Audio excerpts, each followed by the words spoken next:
Shadow's bark ripped through the midnight silence like a warning from God himself. Daniel Mercer hadn't heard that sound in 3 years. Not since Kandahar. Not since the night everything went wrong.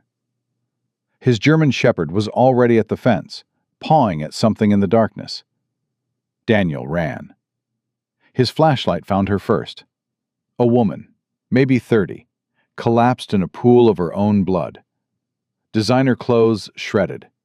Diamond bracelet still on her wrist. And when she opened her eyes, she whispered 4 words that would change everything. "My stepmother sent them." A billionaire's daughter, a $4 billion inheritance, and killers already closing in. Where are you watching from today? Drop your city in the comments so I can see how far this story reaches. Please like, subscribe, and stay with me until the very end. This one will haunt you. Daniel Mercer hadn't spoken to another human being in 47 days. He kept count. Not because it mattered, but because counting was something his mind could do instead of remembering. 47 days since the delivery driver dropped supplies at the gate. 53 days since he'd driven into town for diesel. 91 days since he'd looked another person in the eye. Shadow didn't count as human, but Shadow was the only reason Daniel was still breathing. The German shepherd lay at his feet now, tan gold and black coat brushing against Daniel's boots. 8 years together, 4 combat deployments. Countless nights when Shadow's weight on the bed was the only thing that kept Daniel from eating his service pistol. Daniel was 40 years old, short dark brown hair going gray at the temples. He still wore his Navy working uniform most days, Type 3, digital camouflage in forest green and brown. He told himself it was practical. The truth was, he'd forgotten how to be anything other than what the Navy had made him. 20 years as a SEAL, 6 confirmed kills that he'd admit to, dozens more that lived in the spaces between his heartbeats. And now this. A ranch in Montana that his grandfather had left him.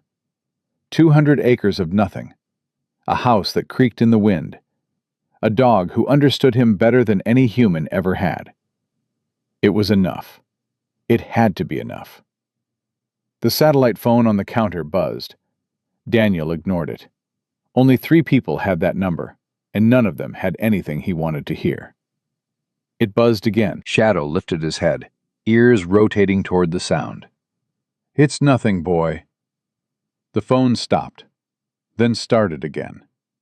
Daniel crossed the room and checked the caller ID. Mark Jensen, his former commanding officer, the man who'd pulled him out of that hellhole in Syria when everyone else had written him off. He answered. "What?" "Nice to hear your voice too, Danny." Mark's tone was light, but Daniel could hear something underneath. Tension. Worry. "How are you holding up?" "Fine. That's not what your therapist says." Fired her. "Danny, what do you want, Mark?" A long pause. Daniel heard Mark take a breath, the kind that preceded bad news. "There's chatter. Something coming out of Seattle. Private military contractors asking questions about you." Daniel's hand tightened on the phone. "What kind of questions?" "Location questions. Habit questions. The kind of questions people ask when they're building a target profile." "I've been out for 3 years. Nobody cares about me anymore." "Apparently somebody does." Mark's voice dropped. "Danny, I don't know what this is, but my contacts are nervous. When my contacts get nervous, I get nervous. And when I get nervous about you, you call to warn me. I appreciate it. I'm not just warning you. I'm telling you to be careful. Watch your perimeter. Trust your instincts." A pause. "And trust that dog of yours. He's smarter than both of us." Daniel looked at Shadow. The dog was already watching him, those dark, intelligent eyes, reading his body language the way they'd been trained to. "I always do." He hung up before Mark could say anything else. Shadow rose to his feet, sensing the shift in Daniel's mood. The dog moved to his side, pressing against his leg. the grounding technique they'd practiced 1,000 times. Easy, boy. It's probably nothing. But Daniel's hands were already moving, checking the rifle by the door, confirming the pistol on his hip, scanning the windows out of habit so ingrained it felt like breathing. Probably nothing. Probably. The night came fast in Montana. One moment the sky was orange and pink, the next it was black and full of stars. Daniel sat on the porch with Shadow, watching the darkness settle over his land. He should have felt peace. That's what the therapists always said. Nature is healing. Solitude is restorative. Distance from triggers allows the nervous system to reset. They were wrong. The peace never came. The quiet just made room for the memories, and the memories never stopped. Tonight they were showing him Kandahar again. The village, the children, the moment when everything went sideways and he had to make choices that no training could prepare a man for. Shadow whined softly, pushing his muzzle against Daniel's palm. "I'm okay, boy. Just thinking." The dog didn't believe him. Shadow never believed him when he lied. Daniel forced himself to breathe. In for 4, hold for 4, out for 4. The technique his last therapist had taught him before he'd stopped answering her calls. It didn't help. It never helped. But he kept doing it anyway, because the alternative was letting the darkness win. And Daniel Mercer had never lost a fight in his life. He wasn't about to start now. Midnight came and went. Daniel had just decided to go inside when Shadow's head snapped up. The dog's entire body went rigid, ears forward, hackles rising, every muscle tensed. "What is it?" Shadow didn't answer. He was already moving, launching off the porch and sprinting toward the south fence line. Not the casual trot of a dog investigating a noise. This was full combat speed, the kind Daniel had only seen in the field. "Shadow, heel!" The dog ignored him completely. Daniel grabbed his rifle and flashlight and ran after him. His boots pounded the frozen ground, breath clouding in the cold air. Shadow was already at the fence, pawing at something, barking in a way Daniel hadn't heard in years. Not an alert bark, not a warning bark, a desperate bark. The sound of an animal that had found something terrible. Daniel's flashlight found it. A woman, collapsed against the fence post. Dark hair matted with blood and mud. Designer clothes torn and filthy. One arm stretched toward the ranch like she'd been reaching for salvation when her body finally gave out. And beneath her, spreading across the frozen ground, a pool of blood that was still steaming in the night air. Jesus Christ! Daniel dropped to his knees beside her. Combat medic training took over. Airway, breathing, circulation. She was breathing, barely. Pulse weak and thready. The blood was coming from a wound in her abdomen, a deep slash that had been crudely bandaged with what looked like a silk scarf. "Ma'am, can you hear me?" Her eyes fluttered. Green eyes, he noticed, bright and terrified. "Please," her voice was barely a whisper. "Please don't let them find me." "Who? Who's looking for you?" "My stepmother." She coughed, and blood flecked her lips. "She sent them to finish what the river didn't." Daniel didn't understand, but he didn't need to. Right now, the only thing that mattered was keeping her alive. "I'm going to pick you up. It's going to hurt, but I have to get you inside." She nodded weakly. Daniel lifted her as gently as he could. She weighed almost nothing. Dehydration, blood loss, maybe days without food. Shadow circled them both as they moved toward the house, the dog's eyes scanning the darkness with professional paranoia. Good boy, Daniel thought. Watch our 6. Inside, he laid her on the kitchen table, the cleanest surface he had. His medical kit was in the closet, stocked with supplies he'd hoped he'd never need. "I'm going to look at your wound. I need to see how bad it is." She grabbed his wrist with surprising strength. "Don't call anyone. Please. They have people everywhere. Police, hospitals, everywhere. Lady, you're bleeding out on my table. If I don't get you help, if you call for help, I'm dead anyway. Her eyes locked onto his, fierce despite the pain. Please, I know how this sounds, but I'm telling you the truth. Daniel studied her face. 20 years of reading people in life or death situations had given him a sense for liars. This woman wasn't lying. She was terrified, desperate, and completely convinced of what she was saying. Fine, no calls. But I'm going to need you to trust me. I've patched up worse than this in places a lot less comfortable than my kitchen. A ghost of a smile crossed her face. Military? Maybe SEAL. 20 years. Then I'm in good hands. Daniel worked quickly. The wound was bad but survivable. A knife slash that had gone deep but missed the major organs. Whoever had done this had wanted her to die slowly, painfully. They'd wanted her to suffer. The thought made something cold settle in Daniel's chest. This is going to sting. He cleaned the wound with antiseptic. She bit down on a leather strap he'd given her, her whole body shaking with the effort of staying silent. You're doing good. Stay with me. He stitched the wound closed with the precision of a man who'd done this too many times before. Battlefield surgery, the kind of medicine they didn't teach in schools. By the time he finished, she was barely conscious. What's your name? He asked. Victoria. A pause. Victoria Chen. Daniel's hands went still. Victoria Chen. He knew that name. Everyone knew that name. Raymond Chen's daughter, the tech billionaire who died 3 months ago, leaving behind a fortune that newspapers said was worth nearly $5 billion. The Raymond Chen? Chen Global Industries? Victoria's eyes found his. You know who I am. I know who your father was. I'm sorry for your loss.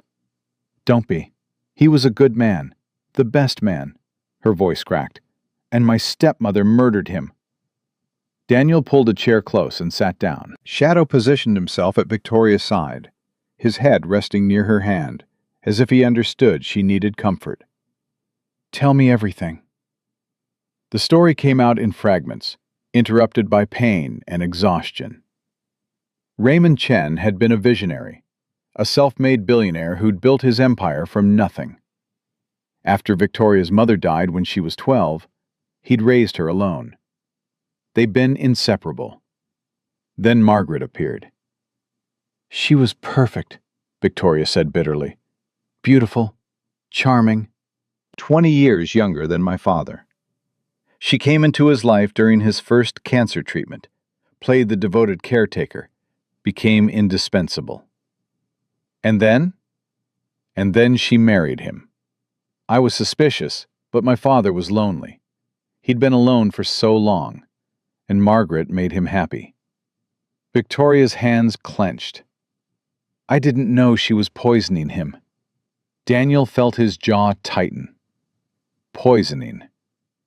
Slowly, over months, small doses that mimicked his cancer symptoms. The doctors thought he was getting worse. They increased his medications, changed his treatments. Nothing worked. Tears streamed down Victoria's face. Because the cancer wasn't killing him. She was. How did you find out? After he died, I started going through his medical records. I'm not a doctor, but something felt wrong. The timeline didn't match. His symptoms appeared in patterns that didn't correlate with his treatment schedule. She paused. I hired a private investigator. He found prescriptions Margaret had filled under fake names. Arsenic compounds. The same ones that were in my father's system. Daniel processed this. A murdered billionaire. A poisoning wife. And now, a daughter with evidence being hunted through the Montana wilderness. You took this to the authorities? I tried, Victoria laughed bitterly. That's when I discovered how deep Margaret's connections go. Her new husband is William Ashford, chief of police in Seattle.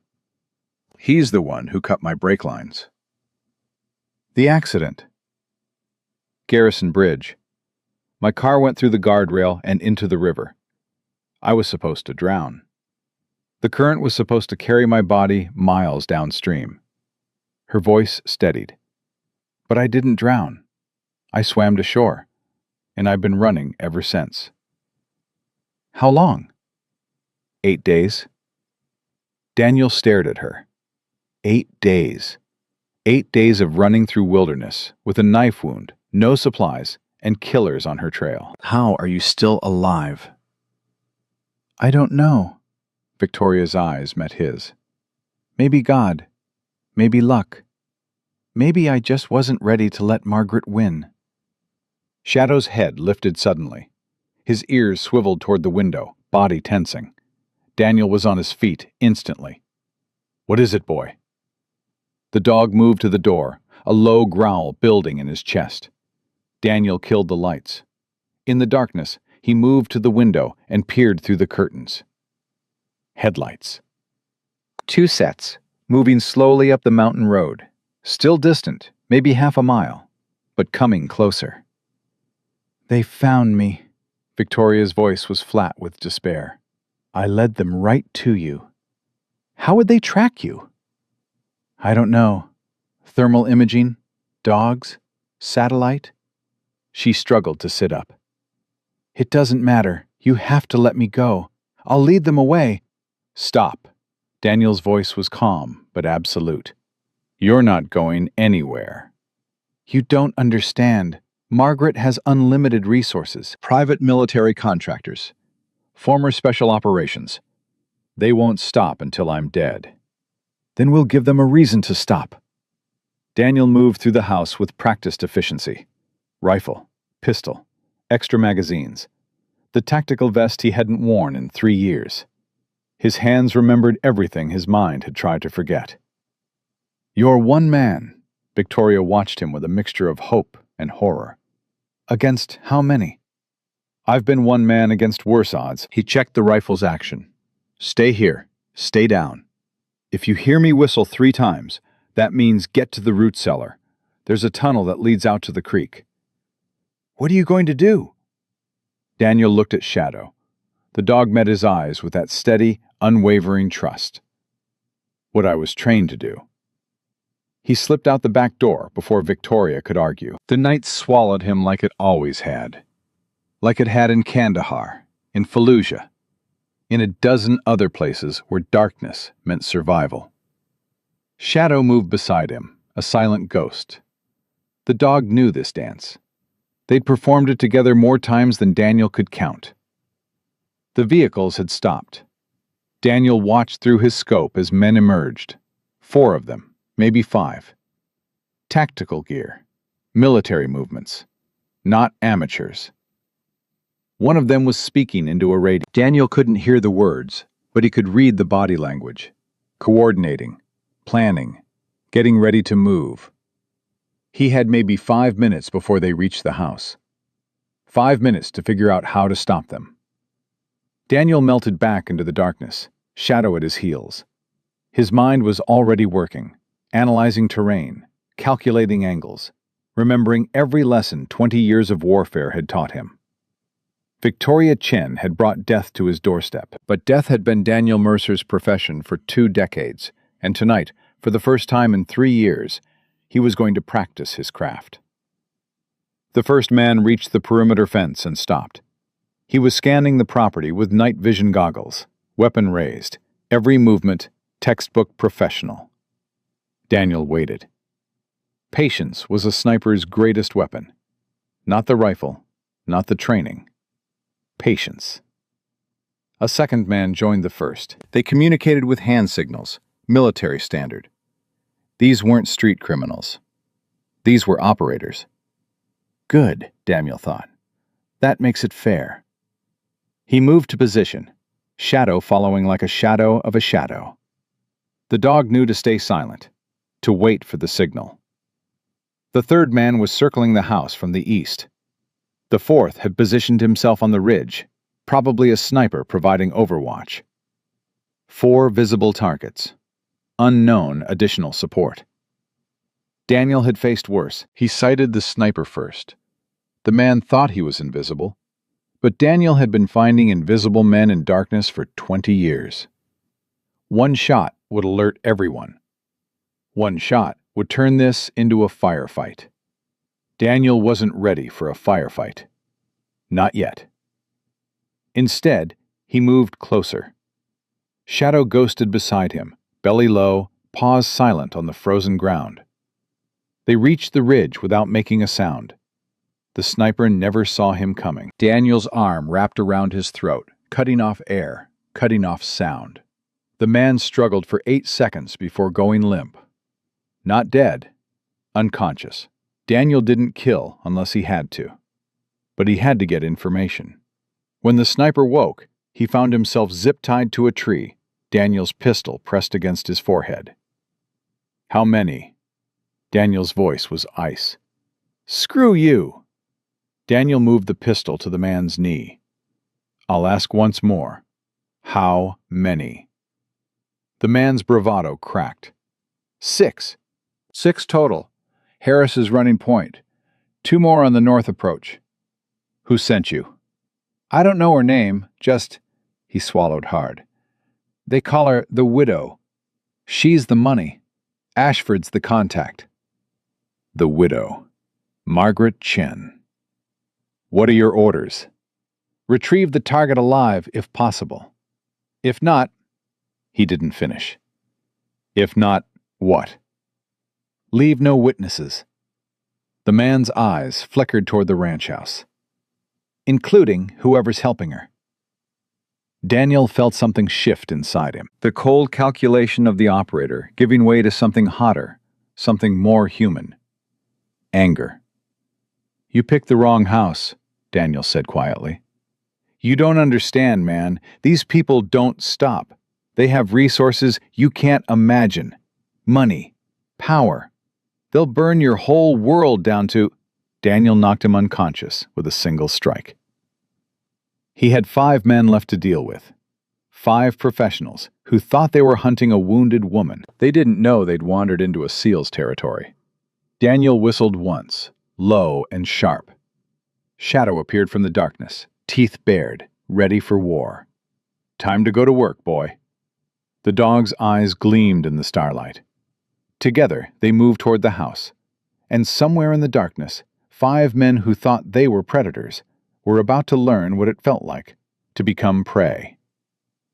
Daniel moved through darkness like he was born in it. 20 years of training had turned night into his natural habitat, and Shadow was an extension of his own senses. The dog's ears catching sounds Daniel couldn't hear, his nose tracking scents Daniel couldn't smell. 2 men were approaching the house from the north. Daniel could see them through the trees, moving in standard 2-man formation.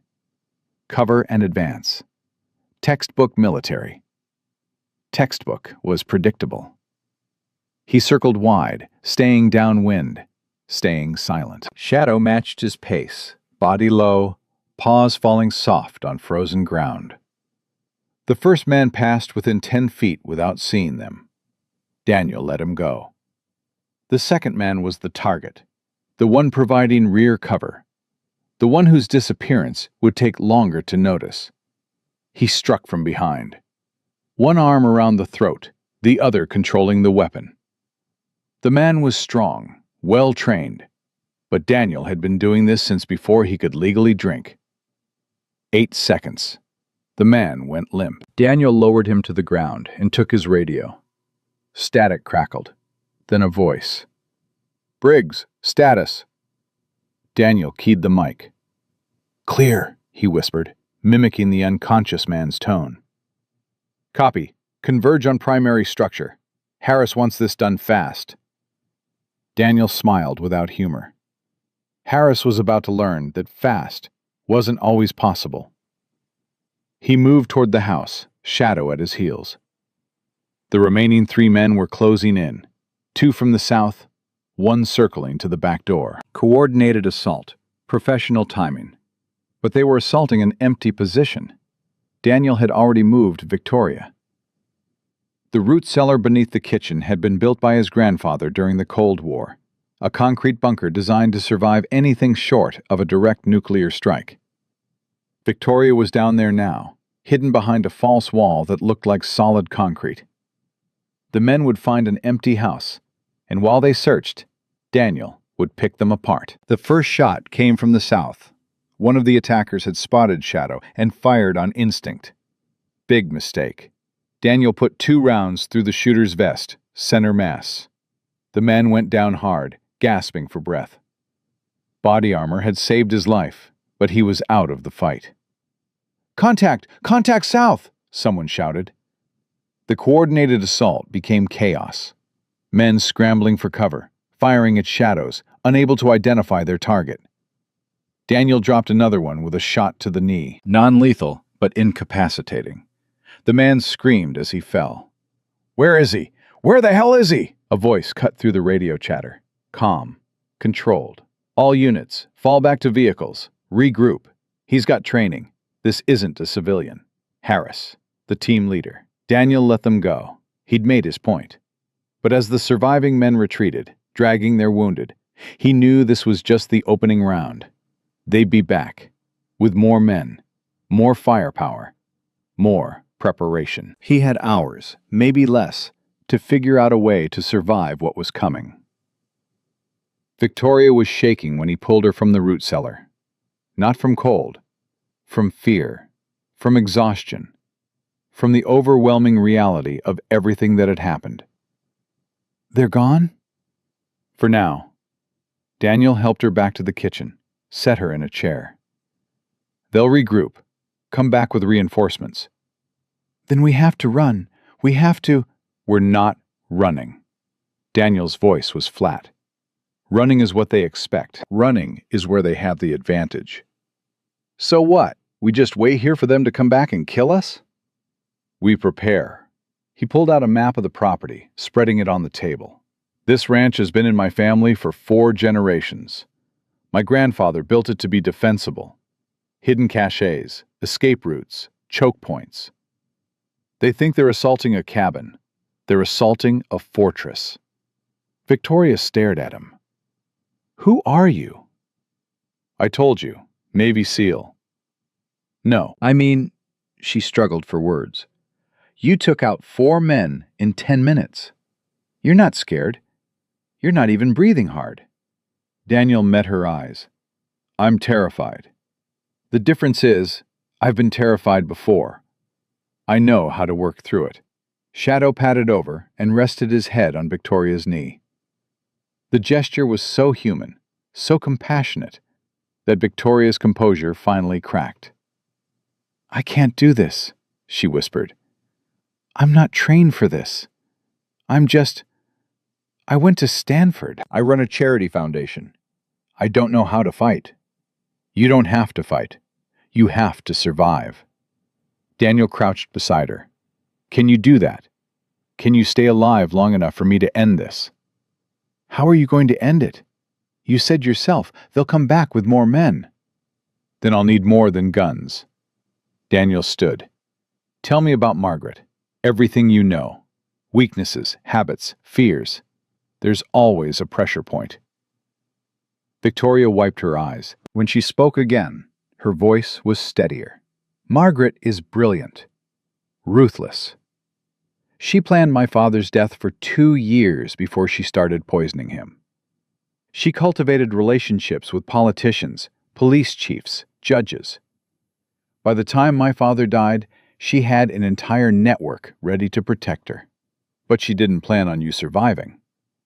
"No, I was supposed to die in that car." Victoria's jaw tightened. "She made one mistake." "What?" "She underestimated how much I loved my father, how far I'd go to make her pay for what she did." Daniel nodded slowly. "The evidence you mentioned, the prescriptions, the medical records. Where is it?" "Hidden. A safety deposit box in Helena. I have the key." "On you?" Victoria reached into her bra and pulled out a small metal key. "I sewed it in before everything went wrong. I knew if they caught me, they'd take everything else." Daniel took the key, examined it. Standard safety deposit design. He'd seen hundreds like it. "This is our leverage. If we can get this evidence to the right people. There are no right people. Victoria's voice was bitter. I tried the FBI. Margaret's lawyers got to them first. I tried journalists. 2 of them died in accidents before they could publish. She has reach everywhere. Not everywhere. Daniel pulled out his satellite phone. I know someone. Former commanding officer. He has contacts outside normal channels. People who investigate corruption that regular agencies won't touch. You trust him? With my life. I have trusted him with my life. Daniel started dialing. If anyone can get this evidence to people Margaret can't buy, it's him. The phone connected. Mark Jensen answered on the second ring. Danny, I was just about to call you. We intercepted chatter. There's a team heading your way. Private contractors, heavily armed. You need to... They already came.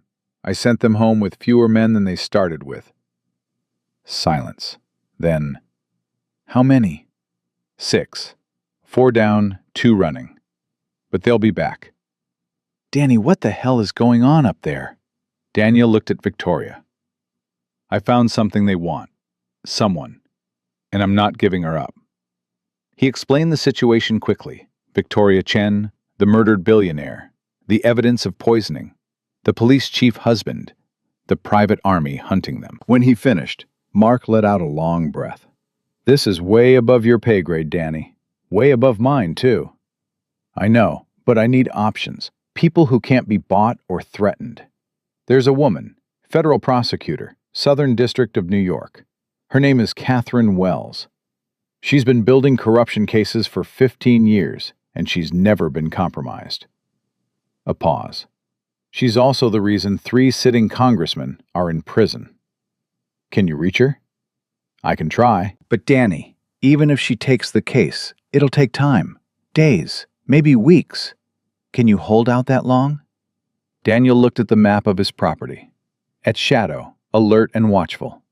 At Victoria, wounded but determined. I'll hold out as long as I have to. Then I'll make the call. Stay alive, Danny. That's an order. The line went dead. Victoria was watching him with something new in her eyes. Not just fear anymore. Something like hope. You really think we can do this? Take on Margaret with her billions and her armies? I think we don't have a choice. Daniel tucked the phone away. But right now, we need to focus on surviving the night. They'll hit us again before dawn. How do you know? Because it's what I would do. Strike while the target is tired, disoriented, before reinforcements can arrive. He moved to the window, scanning the darkness. We have maybe 4 hours. Let's not waste them. They worked through the night. Daniel showed Victoria the hidden passages his grandfather had built, the weapons caches scattered around the property, the escape routes that led to the creek and beyond. She learned fast. Faster than he expected. You're good at this, he said, watching her memorize the layout of the root cellar. I'm motivated. Her voice was grim. Amazing what survival does for focus. Most people freeze. You're not freezing. I froze in the river. Victoria's eyes went distant. When the car went in, the water was so cold, so dark. I couldn't tell which way was up. I thought, this is it. This is how I die. But you didn't. I remembered something my father told me when I was little. He said, when everything goes wrong, don't think about everything. Think about the next step. Just the next step. The rest will follow. She blinked, coming back to the present. So I stopped thinking about drowning. I started thinking about the surface. Just the surface. And somehow, I found it. Daniel felt something shift in his chest. Respect. Admiration. This woman had been through hell and kept walking. Your father sounds like a wise man. He was the best man I ever knew. Victoria's voice cracked. And Margaret took him from me. Slowly. Painfully. She made his last month's agony, and she did it with a smile on her face. We'll make her pay. You don't have to do this. Victoria turned to face him. You could disappear. Let them have me. This isn't your fight. It became my fight when Shadow found you at my fence. Daniel met her eyes. I spent 20 years protecting strangers in countries I couldn't find on a map. You think I'm going to stop now? Why? Why do you care? The question hung in the air. Daniel didn't have an easy answer. He barely knew this woman. She'd brought death to his doorstep, shattered the fragile peace he'd built. But when he looked at her, he didn't see a billionaire's daughter. He saw someone alone, someone hunted, someone who needed help. He saw himself 3 years ago, when the war finally caught up with him, and he thought there was no way out. Because everyone deserves someone in their corner, he said quietly. And right now, I'm all you've got. Victoria's eyes filled with tears. She blinked them back, nodded once. Then let's get ready. They'll be coming soon. Shadow lifted his head suddenly, ears forward, body tense. Daniel's hand found his rifle. They're early, he muttered. Through the window, he could see them.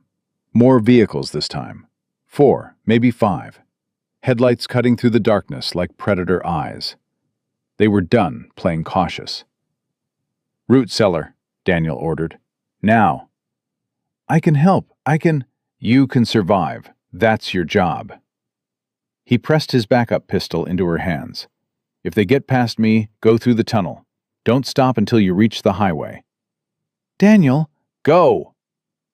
Victoria ran. Shadow hesitated, looking between Daniel and the door. Stay with her, boy. Protect her.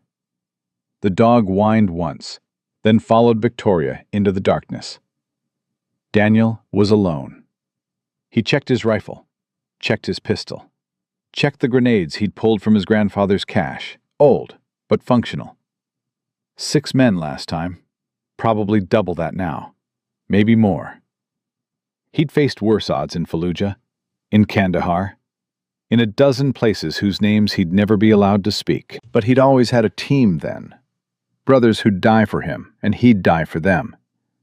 Now it was just him.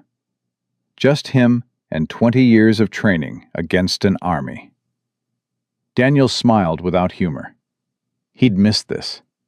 God help him, he'd missed this. The first vehicle stopped 200 yards out. Men poured from the doors, taking positions, setting up a perimeter. A voice echoed through a bullhorn. Daniel Mercer, this is William Ashford, Chief of Police. You're harboring a fugitive wanted for questioning in a federal investigation. Surrender the woman and yourself, and no one else has to get hurt. Federal investigation. Daniel almost laughed. They were playing the legal angle now, trying to make this look legitimate.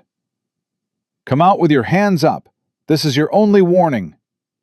Daniel keyed the radio he'd taken from the unconscious sniper. Chief Ashford, I know who you are. I know what you did. And I have evidence that will put you and your wife in prison for the rest of your lives. Silence. Then Ashford's voice, stripped of its official pretense.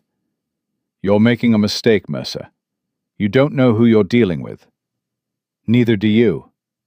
Daniel killed the radio and moved to his first position. The house was already lost. Too many angles, too many entry points. But his grandfather's property had other defenses. The barn sat 200 yards from the house, connected by a covered walkway. Inside were weapons, supplies, and something Ashford's men didn't know about. A way out. Daniel slipped through the darkness, staying low, moving fast. Behind him, he heard the assault begin.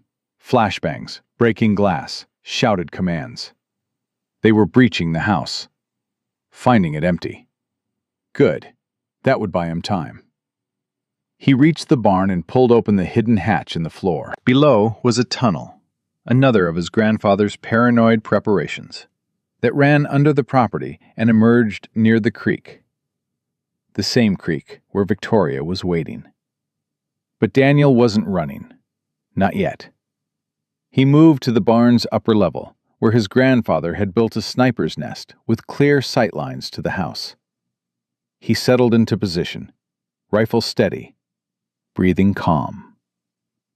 The first man emerged from the house, signaling all clear. Daniel put a round 3 inches from his head, deliberately missing. "Next one doesn't miss," he shouted.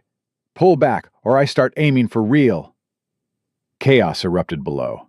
Men diving for cover, searching for the shooter, unable to find him in the darkness. "He's in the barn," someone yelled. "I've got no shot. The angle's wrong." Daniel smiled. His grandfather had been paranoid, but paranoia bred excellent architecture. Another voice cut through the confusion. Not Ashford this time. Someone else. Female. "Mr. Mercer." He found her through his scope.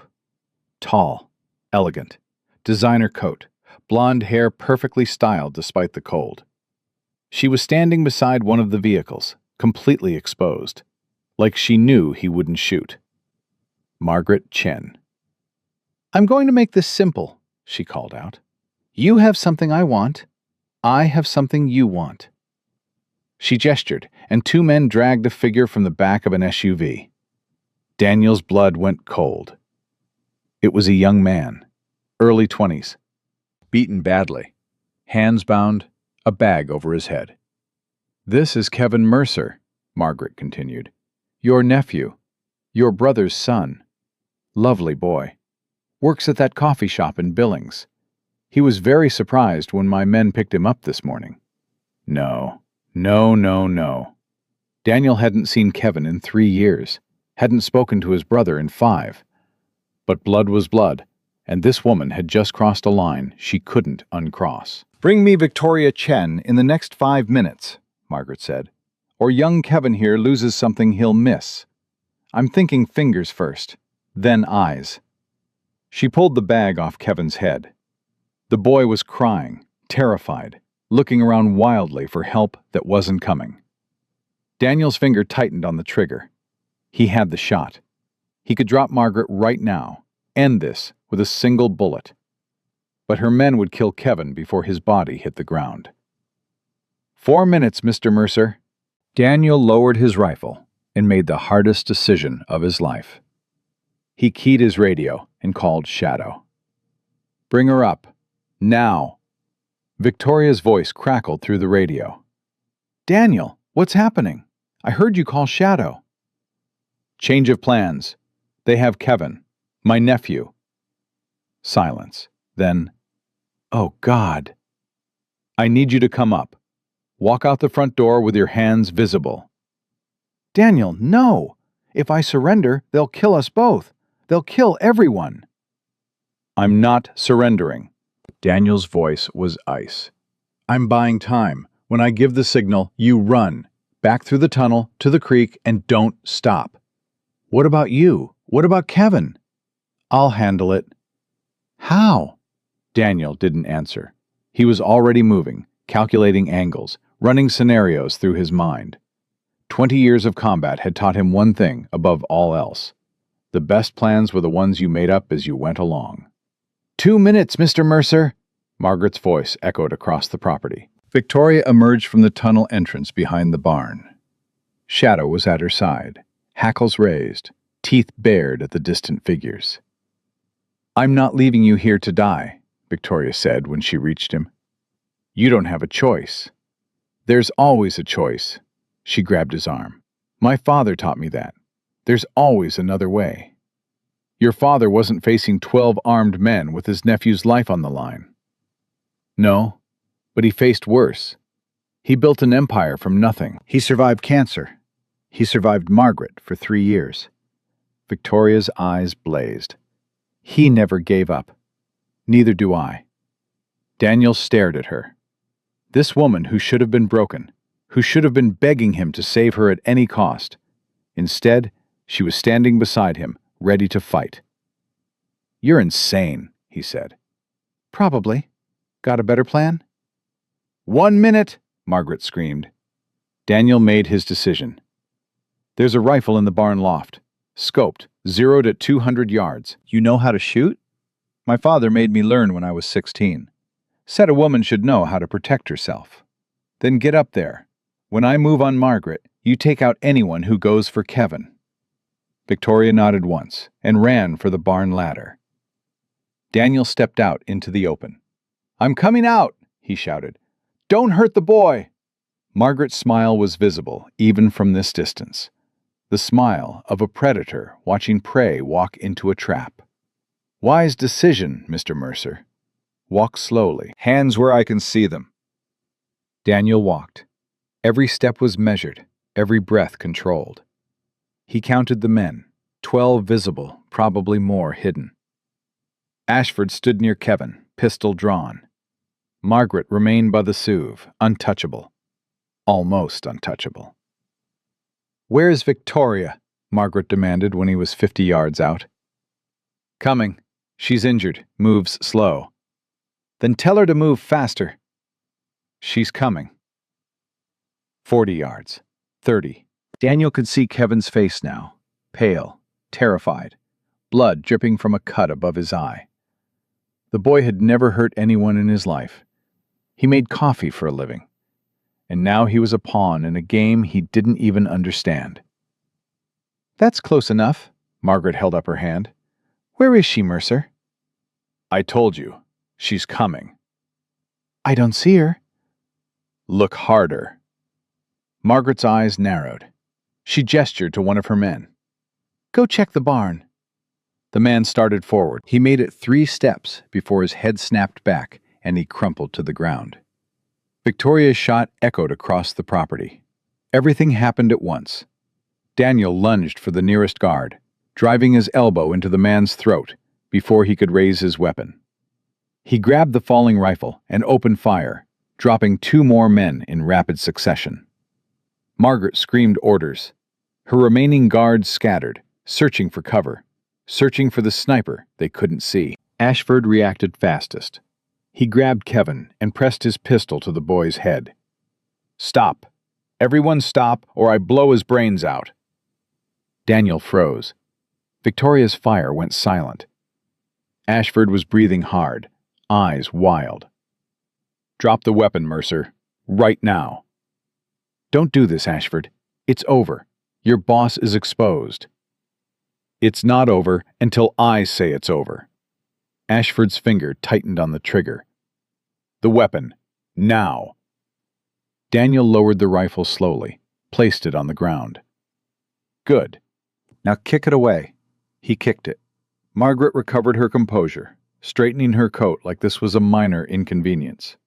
"Impressive, Mr. Mercer. I see your reputation is well earned." She gestured to her remaining men. "Find the woman. Bring her to me alive." "Margaret," Daniel's voice stopped her cold. "Let the boy go. He has nothing to do with this." "He has everything to do with this. He's my insurance policy." Margaret stepped closer, studying Daniel with clinical interest. "You know what I've learned in my life, Mr. Mercer?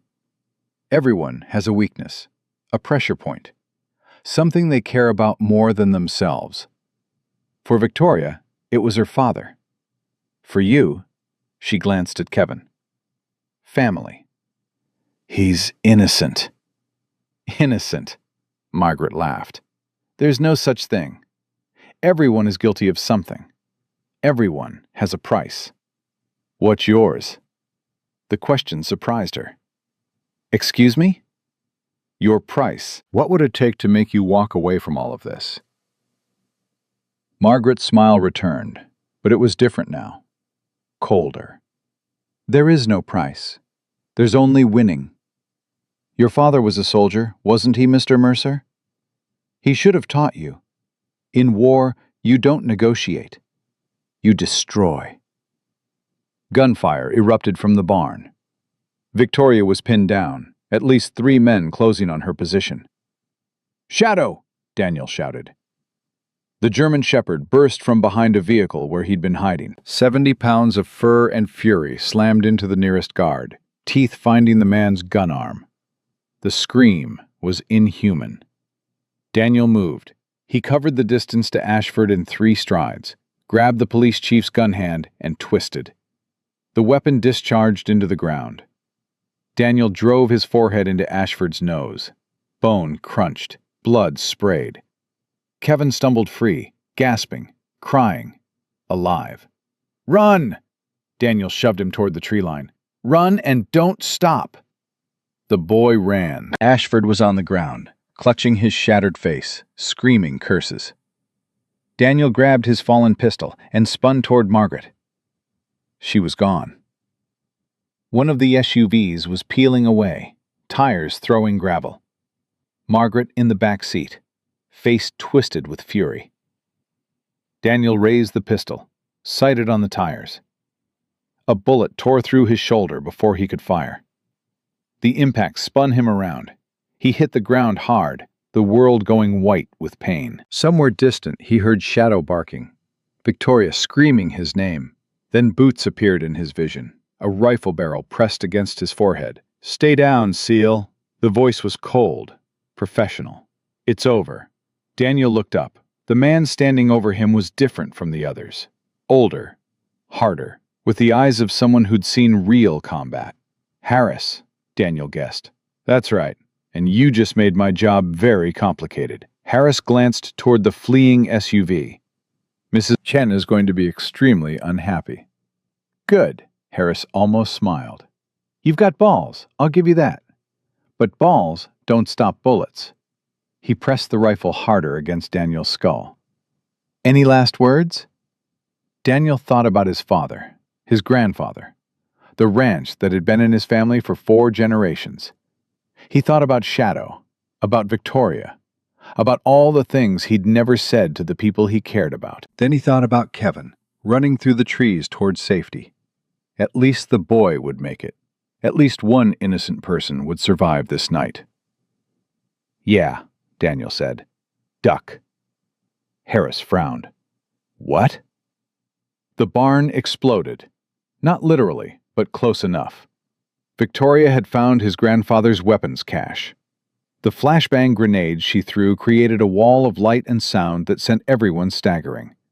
Harris recoiled, momentarily blinded. Daniel moved on pure instinct. He grabbed the rifle barrel, yanked it aside, drove his good fist into Harris's throat. The man gagged, stumbled. Daniel ripped the weapon away and slammed the stock into his temple. Harris dropped. Shadow was at Daniel's side instantly, pressing against his wounded shoulder, whining with concern. "I'm okay, boy. I'm okay." He wasn't okay. The bullet had gone through clean, but he was losing blood fast. His left arm was useless. His vision swam. Victoria ran toward him from the barn, rifle in hand. "Daniel!" "I'm hit. Shoulder. Through and through." "We need to stop the bleeding." "Later. Right now we need to move." He struggled to his feet, Shadow supporting him. "Margaret got away. She'll call in more men." "Then we follow her." "Victoria!" "No." Her voice was steel. "She killed my father. She tried to kill me. She almost killed you and your nephew. This ends tonight." Daniel looked at her. This woman he'd known for less than 12 hours, who'd been buried and beaten and hunted and refused to break. "You're sure?" "I've never been more sure of anything in my life." Daniel nodded slowly. "Then let's finish this." They moved through the darkness, following the SUV's tracks. Daniel's shoulder screamed with every step, but he'd fought through worse pain. Shadow ranged ahead, nose to the ground, tracking the vehicle's scent. "She'll head for the highway," Victoria said. "There's a private airfield 30 miles south. She keeps a plane there." "How do you know?" "I made it my business to know everything about her. Every property, every asset, every escape route." Victoria's jaw tightened. "I've been planning this confrontation for months. I just never thought it would happen like this." They reached Daniel's truck, untouched by Margaret's men, parked behind the barn where they hadn't thought to look. "Can you drive?" Victoria asked. "Can you shoot while I drive?" "Guess we'll find out." Daniel climbed behind the wheel, fighting through waves of dizziness. Victoria took the passenger seat with the rifle across her lap.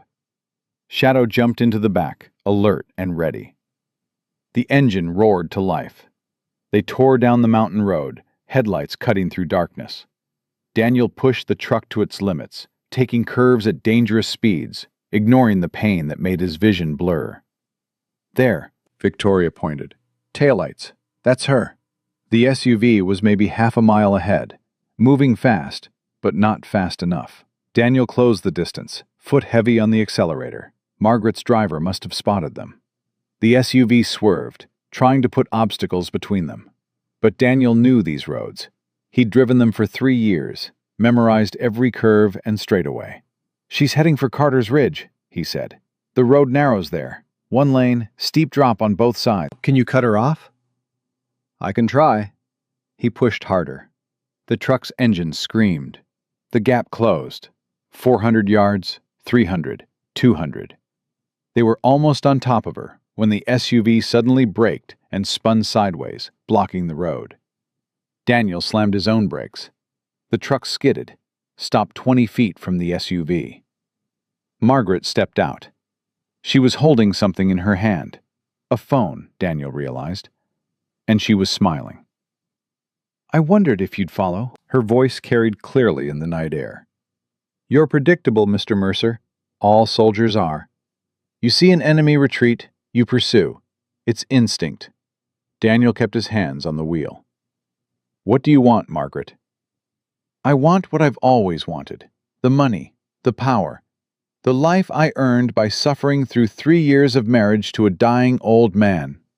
Her smile widened. "But right now, specifically, I want you to watch." She held up the phone, pressed a button. Daniel's blood went cold. "I have people everywhere, Mr. Mercer. Did you think your nephew was my only insurance?" Margaret's eyes gleamed. "Right now there's a man outside your brother's house in Billings. Another outside the apartment of your old commanding officer. A third watching the home of the prosecutor Mark Jensen was trying to contact." "You're bluffing." "Am I?" She turned the phone to show the screen. A live video feed. A house. A car parked outside. A shadow moving in the window. "This is your brother's home. Thomas Mercer, age 45. Wife, Sarah. Daughter, Emily, age 8. Victoria grabbed Daniel's arm. "She's not bluffing." "No, I'm not." Margaret lowered the phone. "Here's what's going to happen. Victoria is going to get out of that truck. She's going to walk over here. She's going to get in my car. And then we're going to drive away. And my family? We'll be fine. As long as you don't follow. As long as you never speak of this again. As long as Victoria's evidence disappears forever." Margaret's smile never wavered. "It's a simple trade, Mr. Mercer. 1 life for many." Daniel's mind raced. There had to be another way. There was always another way. But he couldn't see it. Margaret had outplayed him. She'd planned for every contingency, anticipated every move. "Don't do it." Victoria's voice was barely a whisper. "She'll kill them anyway. She doesn't leave witnesses." "She's right," Margaret shrugged. "But I'll make it quick, painless. A car accident here, a gas leak there. Tragic, but natural. Unless you force me to be creative." Daniel looked at Victoria, at Shadow, at the darkness surrounding them. He thought about his brother, the man he hadn't spoken to in 5 years, because the words between them had grown too heavy. The niece he'd never met, because he couldn't face what he'd become. He thought about Mark Jensen, the officer who'd saved his life twice and never asked for anything in return. He thought about Victoria, the woman who'd fought through hell to get justice for her father. The woman who deserved better than this. "Okay." The word tasted like ashes. "Daniel, no!" "I said okay!" His shout echoed off the mountainside. "Victoria gets out. You let my family go." Margaret's smile became a grin. "Wise choice." Victoria grabbed his face, forcing him to look at her. "Listen to me. She's lying. The moment I'm in that car, everyone dies. Your family, you, me. She can't afford witnesses." "What choice do I have?" "You fight. You always fight. That's what you told me." Tears streamed down Victoria's face. "Don't give up now. Not when we're this close." "I can't let them die. Not for me. Not for—" Not for me? Victoria's voice cracked. Then let me make the choice. Let me decide what my life is worth. Victoria, my father died because I wasn't strong enough to see what Margaret was doing. My partner died because I trusted the wrong people. She wiped her eyes. I won't let anyone else die for me. Not your family. Not you. She opened the truck door. Wait. Daniel grabbed her arm. There's something you should know. What? He pulled her close, whispered in her ear. 3 words. Just 3 words. Victoria's eyes widened. Then she smiled. A real smile. Fierce and bright. You're insane, she whispered back. Probably, but it might work. She squeezed his hand once. Then she stepped out of the truck and walked toward Margaret Chen. Shadow whined, confused, looking between Daniel and the woman walking away. Easy, boy. Daniel's hand found the dog's head. Trust me. Victoria stopped 10 feet from Margaret. Let me see the phone. Prove your people are real. Margaret laughed. You're not in a position to make demands. I'm not demanding. I'm asking. Victoria's voice was calm, steady. Show me, and I'll cooperate. Don't show me, and I'll fight. Even if I lose, I'll take time. Time for Daniel to call someone. Time for your plan to fall apart. Margaret studied her for a long moment. Then she shrugged and held up the phone. Victoria looked at the screen, nodded slowly. Then she moved. Her hand shot out, grabbed Margaret's wrist, and twisted. The phone went flying. Before Margaret could scream, Victoria had her in a chokehold, using her as a human shield. Tell your driver to get out of the car, Victoria shouted. Margaret struggled, gasping. You stupid! You'll never! Victoria tightened her grip. Tell him! The driver's door opened. A man emerged, hands raised. On the ground! Hands behind your head! He complied. Daniel was already out of the truck, Shadow at his heels. He kicked the driver's weapon away and zip-tied his hands in 3 seconds flat. Victoria released Margaret, shoving her to the ground. The phone, Daniel said. What's the cancel code? Margaret laughed, breathless but defiant. You think I'll tell you? You'll tell me, or Victoria will shoot you in the knee and will ask again. You wouldn't. Victoria picked up the fallen rifle and aimed at Margaret's leg. Try me. Margaret's composure cracked. 7739. Tell them, Omega. They'll stand down. Daniel grabbed the phone and dialed. His heart pounded as it rang once, twice. Status? A voice answered. Omega, stand down. Silence. Then, confirmed. Returning to base. The line went dead. Daniel let out a breath he didn't know he'd been holding. Victoria kept the rifle trained on Margaret. Now call the police, the real ones. Who do you think you're going to call? Ashford owns half the force. Then we'll call the state police, the FBI, anyone who isn't in your pocket. Victoria's eyes were cold. It's over, Margaret. You lost. I haven't lost anything, Margaret's voice was venomous. Do you have any idea how many judges I own? How many prosecutors? By the time this reaches trial, every piece of evidence will be compromised, every witness discredited. Not every piece of evidence. Victoria pulled something from her pocket, the safety deposit key. My father was smarter than you ever knew. He suspected you for months before he died. He gathered his own evidence, documents, recordings, medical records you never knew existed. All of it secured in a vault only I can access. Margaret's face went white. He left me a letter, Margaret. Told me everything. Told me what you were doing. Told me to run if anything happened to him. Victoria's voice shook with emotion. He protected me even while you were killing him. That's the difference between you and him. He loved. You only know how to take. Margaret lunged at her, Shadow intercepted. The German Shepherd slammed into Margaret's chest, driving her to the ground, teeth inches from her throat. A deep growl vibrated through the night air. "Call him off! Call him off!" Daniel didn't move. "Give me one reason." "Because you're not a killer. You're a soldier. You have rules." "I had rules." Daniel crouched beside her. "Then you threatened my family. You threatened an innocent woman." "You killed a good man for money." His voice dropped to something cold and quiet. "My rules died tonight, Margaret. How about yours?" Margaret stared at him. For the first time since they'd met, genuine fear showed in her eyes. "Shadow, release!" The dog stepped back, still growling, hackles raised. Daniel grabbed Margaret's arm and hauled her to her feet. "You're going to prison. You're going to spend the rest of your life in a cell, watching everything you built disappear. And when you're old and forgotten and alone, you'll remember this moment.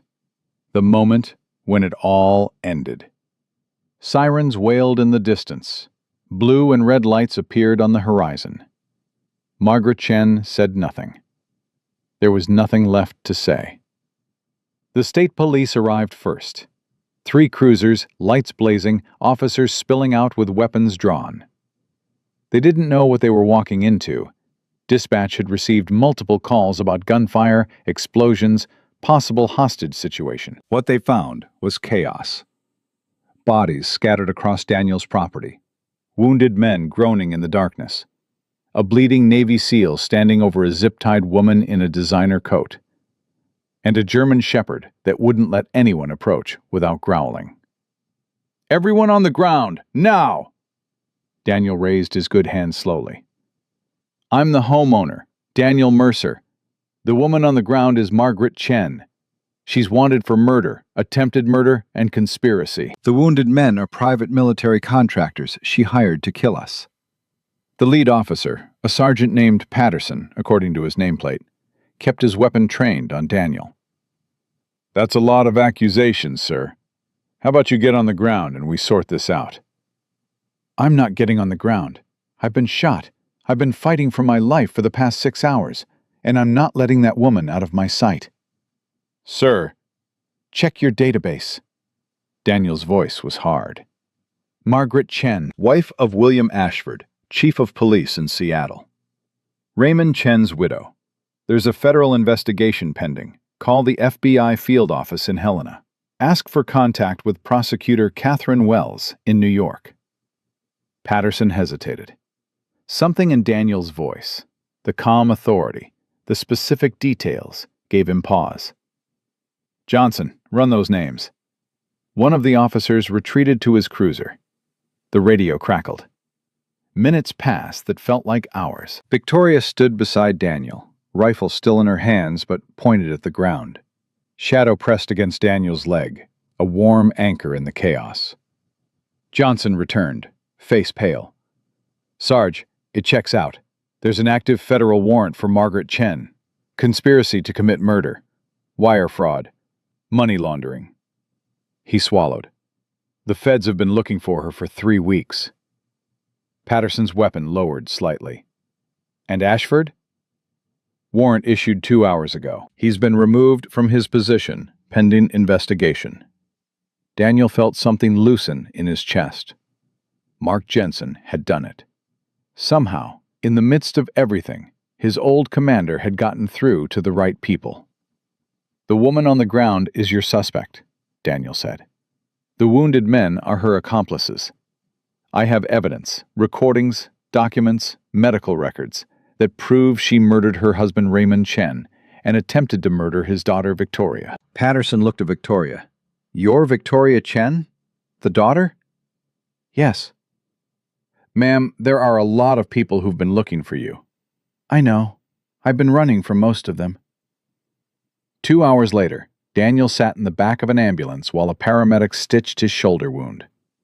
Shadow lay at his feet, refusing to move despite multiple attempts by various officials to separate them. Victoria was giving her statement to a federal agent who'd arrived by helicopter, a stern woman named Torres, who seemed competent and appropriately furious about everything she was hearing.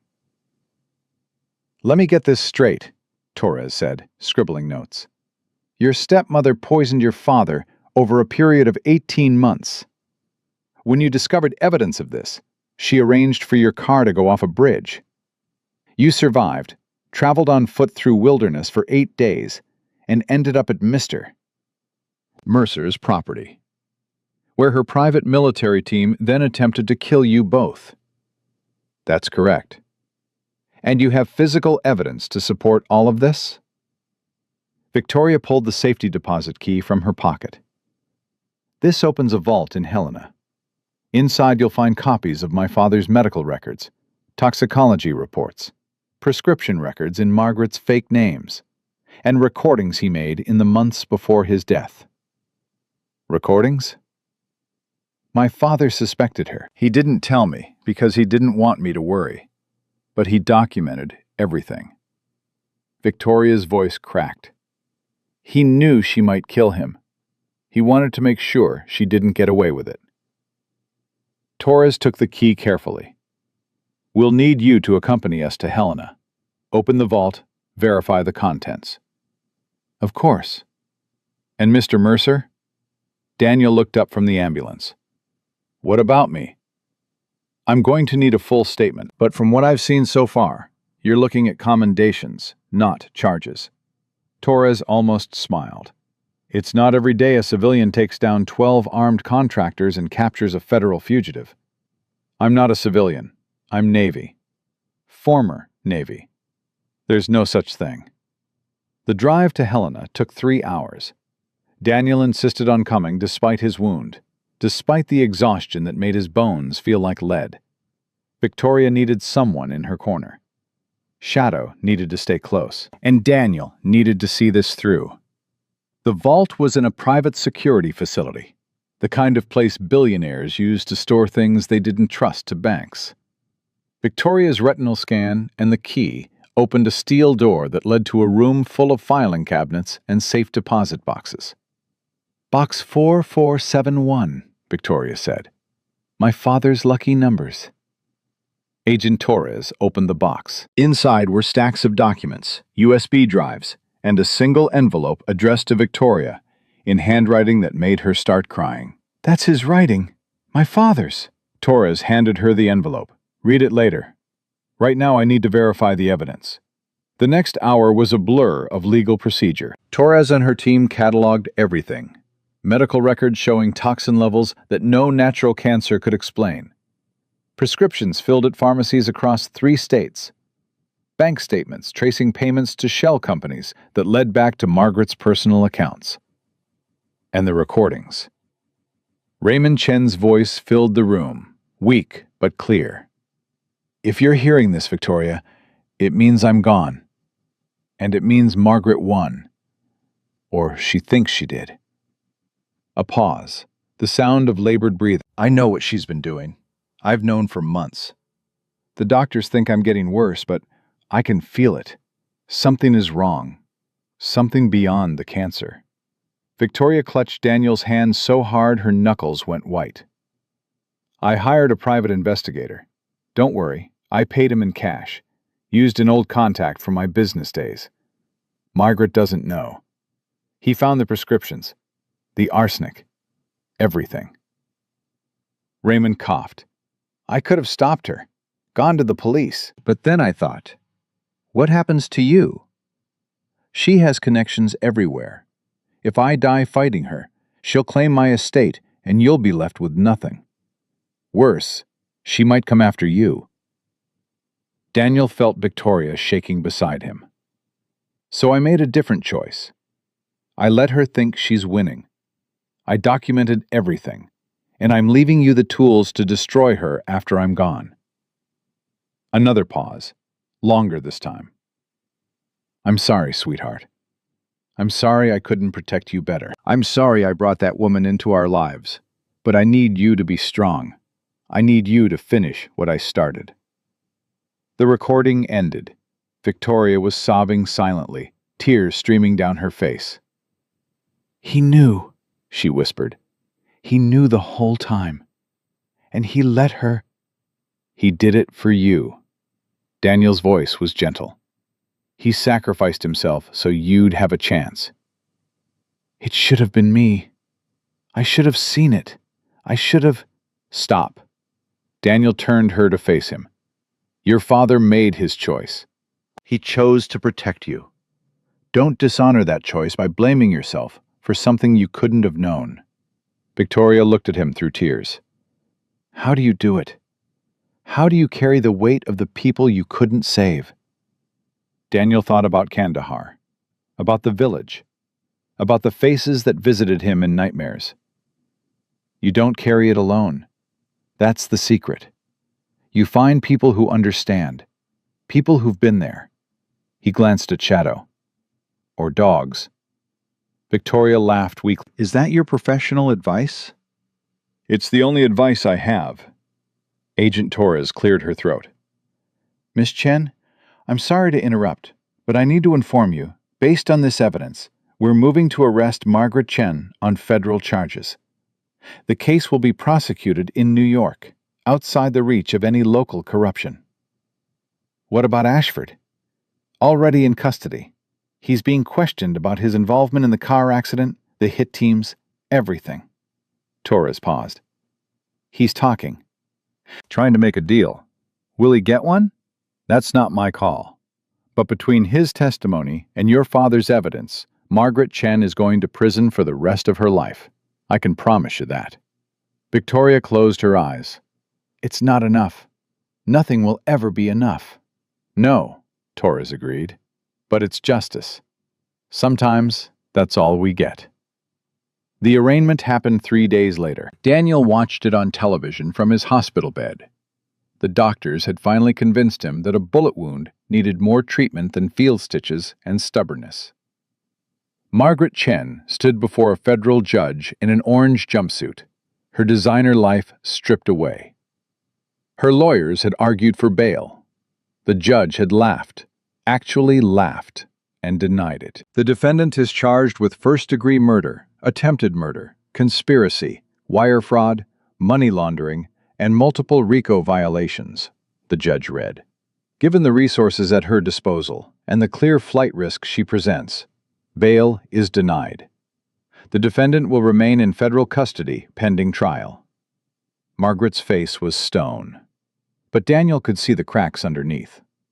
The woman who'd thought she was untouchable was discovering just how touchable she really was. Victoria appeared beside him, somehow having slipped past the nurses. You should be resting, Daniel said. So should you.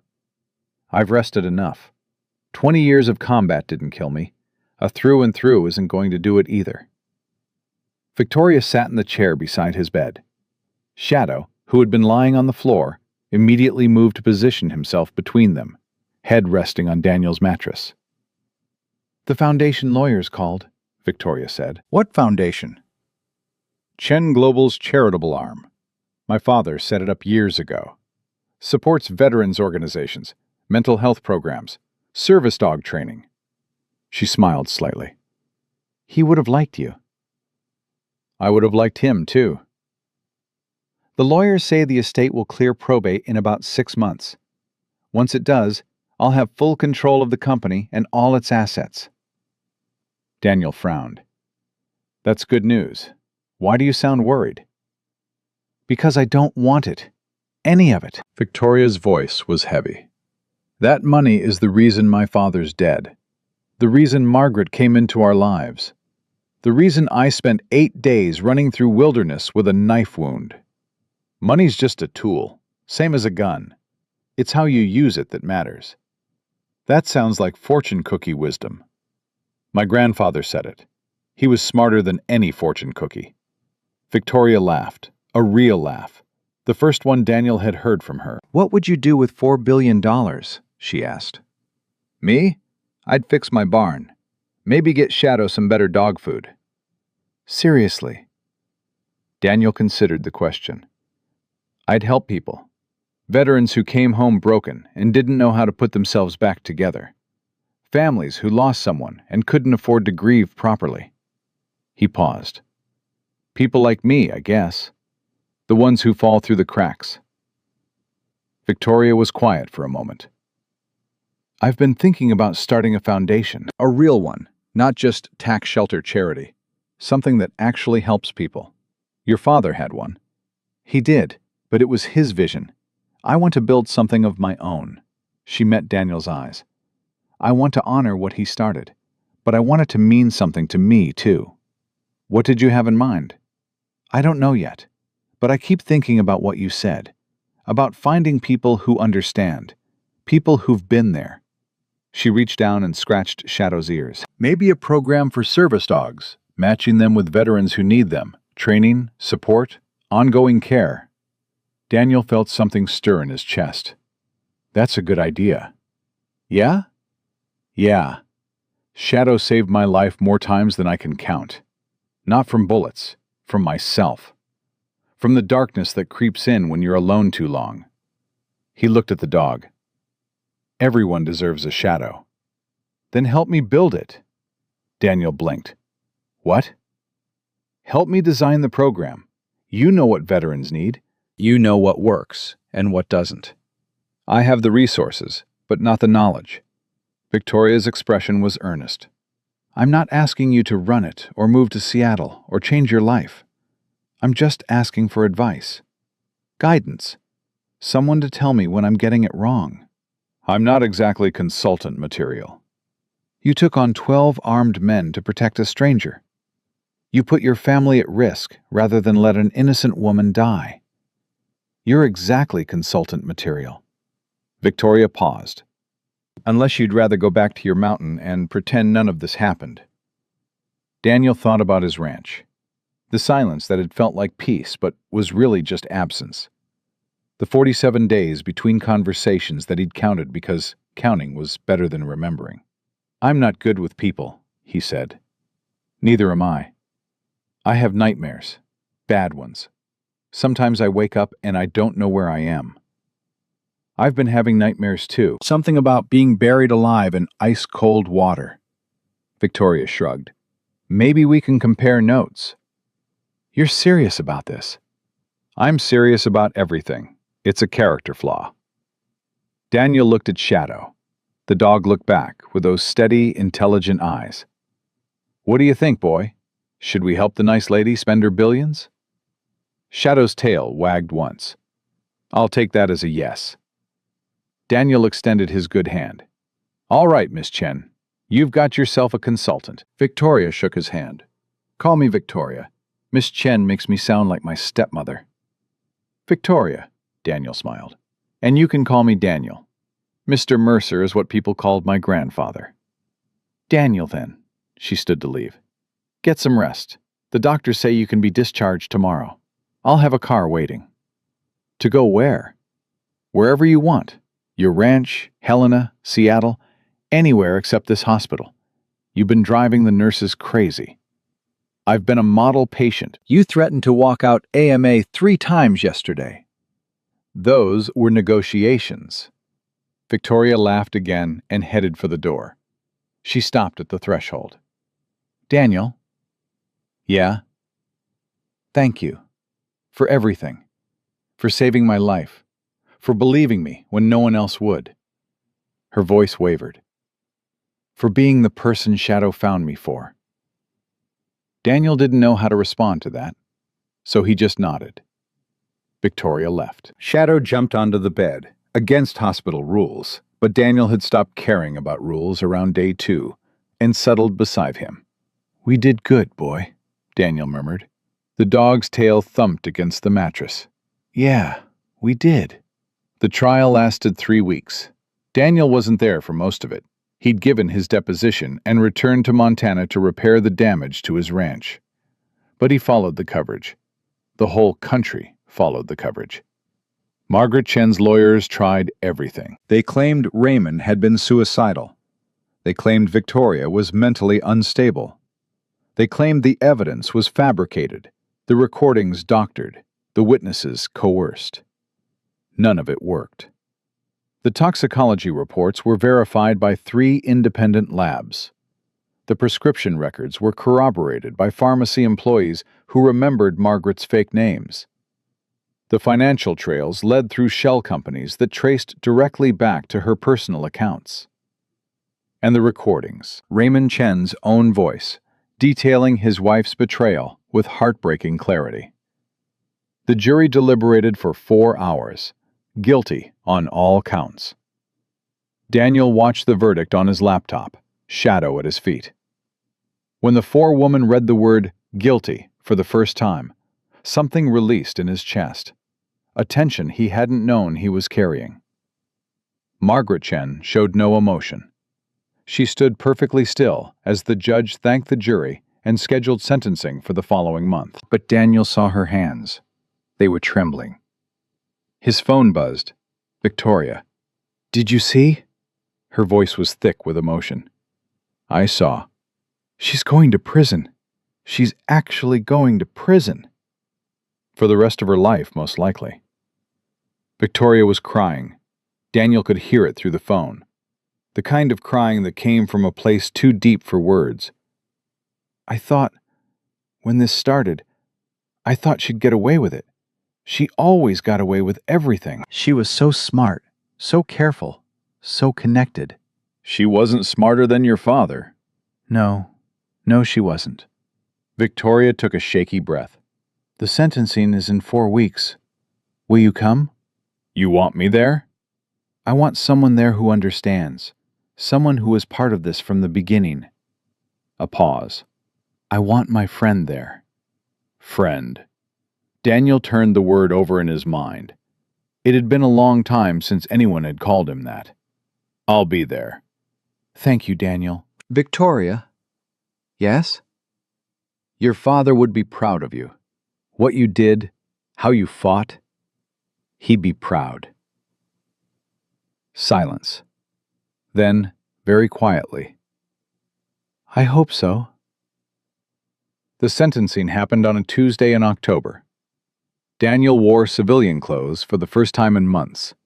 A dark suit that Mark Jensen had helped him pick out. A tie that Victoria had sent him because she insisted he'd pick something terrible on his own. Shadow waited in the car. Federal courthouses didn't allow dogs, even service dogs, and Daniel had made his peace with that. Sort of. The courtroom was packed. Media, family members of Margaret's other victims, curious spectators who wanted to witness the fall of a billionaire's widow. Victoria sat in the front row. She looked different now, stronger, more settled. 3 months of therapy and purpose had started to heal the wounds that running hadn't touched. Daniel took the seat beside her. "Nice tie," she whispered. "Someone sent it to me. Must be a person of exceptional taste." That's one word for it. The judge entered. Everyone rose. And then Margaret Chen was brought in, ankles shackled, prison jumpsuit hanging loose on her frame. She looked old. That was Daniel's first thought. The elegant predator he'd met on the mountainside was gone. In her place was a hollow woman who'd lost everything she'd schemed for. The judge read the charges. The victim impact statements came next, from Victoria, from relatives of a journalist who'd died investigating Margaret, from former employees who'd witnessed her cruelty. Victoria spoke last. "My father was the best man I ever knew. He built an empire from nothing. He raised me by himself after my mother died. He taught me that kindness matters more than money, that integrity is worth more than power." Her voice was steady. Daniel could see the cost of that steadiness in the white-knuckle grip she had on the podium. "Margaret Chen took him from me. Slowly. Painfully. She made his last months an agony of confusion and suffering, and she did it with a smile on her face. She told him she loved him while she was killing him." Margaret stared straight ahead, showing nothing. "But she didn't win. My father made sure of that. Even dying, even suffering, he protected me. He gave me the tools to expose her crimes. He trusted me to finish what he started." Victoria's voice finally broke. "And I did, Dad. I finished it." She stepped down from the podium. Daniel caught her hand as she passed, squeezed it once. The judge looked at Margaret. Margaret Chen, you have been found guilty of crimes that shock the conscience of this court. You betrayed the trust of a dying man. You murdered him for his money. And when his daughter threatened to expose you, you attempted to have her killed as well." Margaret said nothing. "In all my years on the bench, I have rarely encountered such calculated, cold-blooded evil. You feel no remorse. You accept no responsibility. You are, in every sense of the word, a monster." Still nothing. "It is the sentence of this court that you be remanded to federal custody for the remainder of your natural life, with no possibility of parole.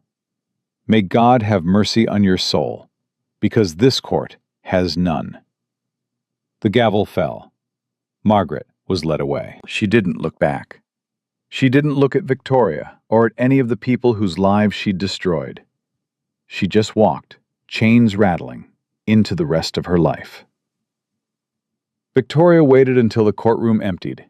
Then she turned to Daniel. "It's over." "Yeah, it is. I thought I'd feel different, happier, more complete." She shook her head. "I just feel tired." "That's normal. You've been running on adrenaline for months. Now your body's catching up." "What do I do now?" "Whatever you want. You've got resources, time, and a whole life ahead of you." Daniel stood. "But first, I think you should come meet someone." "Who?" "Shadow. He's been waiting in the car this whole time. Getting impatient." Victoria smiled, the first real smile he'd seen since the sentencing began. "I could use some dog therapy." Couldn't we all? They walked out of the courthouse together.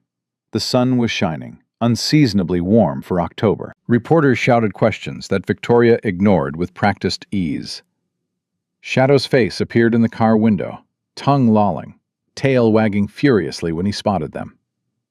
"He missed you," Daniel said. "I missed him too." Victoria opened the door and let the dog barrel into her arms. "Hey, boy. Hey, good boy. We did it. We actually did it." Shadow licked her face enthusiastically. Daniel watched them, the billionaire's daughter and his war dog, tangled up in each other like they'd known each other for years instead of weeks. Something had changed in him. He could feel it. The silence in his head wasn't quite so loud anymore. The darkness wasn't quite so heavy. He'd spent 3 years hiding from the world, convincing himself that isolation was safety, that keeping people out was the same as keeping pain out. He'd been wrong. Shadow had found Victoria in the darkness, and in saving her, Daniel had started to save himself. It wasn't over. The healing wasn't done. There would still be nightmares, still be bad days, still be moments when the weight of everything he'd seen threatened to drag him under. But he wasn't alone anymore. And maybe, just maybe, that would be enough. 1 year later, Daniel Mercer stood at a podium he never expected to stand behind, looking out at faces he never expected to see. The Chen Foundation's new Veterans Center was packed. 300 people had come for the ribbon-cutting ceremony. Veterans, families, donors, politicians, and more reporters than Daniel was comfortable with. Shadow sat at his feet, calm and patient, the same way he'd been sitting for 9 years. The dog's muzzle had gone gray, his movements slower than they used to be. But his eyes were still sharp, still watching, still ready. Victoria was in the front row, beaming like she'd won the lottery, which, technically, she had. $4 billion worth of lottery. "Speech time," she mouthed. Daniel looked at the paper in his hands. He'd spent 3 days writing it, rewriting it, crumpling it up and starting over. Public speaking wasn't his strength. 20 years of covert operations hadn't exactly prepared him for moments like this. He set the paper aside. "I had a speech," he said, "but I'm going to skip it. Speeches are for politicians. I'm just a guy with a dog." Scattered laughter from the audience. 18 months ago, I lived alone on a mountain in Montana. I hadn't talked to another person in 47 days. I kept count because counting was easier than feeling. He paused. I thought isolation was healing. I thought keeping the world out was the same as keeping pain out. I was wrong. Shadow pressed against his leg. The familiar pressure, the familiar warmth. One night, my dog found a woman dying at my fence. I didn't want to help her. I wanted to go back inside, lock my door, and pretend I hadn't seen anything. Daniel's voice caught. But Shadow wouldn't let me. He stood there, barking, refusing to move, until I did the right thing. He looked down at the dog. That's what service dogs do. They don't let us hide. They don't let us give up. They drag us toward life, even when we're running toward death. Silence in the room. The kind of silence that meant people were listening. The woman I saved that night became my friend. Then she became something more. She had resources I couldn't imagine, and a heart bigger than her bank account. She asked me what I'd do with $4 billion. I said I'd fix my barn. More laughter. Victoria was crying now, smiling through tears. But she had a better idea. She wanted to build something that mattered, something that would help people like me, veterans who came home broken and didn't know how to put themselves back together. Daniel gestured to the building around them. This is that idea. The Shadow Project. Named after the dog who started it all. We're going to match service dogs with veterans who need them. We're going to provide training, support, and ongoing care. We're going to make sure no one has to count the days between conversations because they think being alone is safer than being hurt. He stepped back from the podium. That's it. That's my speech. I told you it wouldn't be long.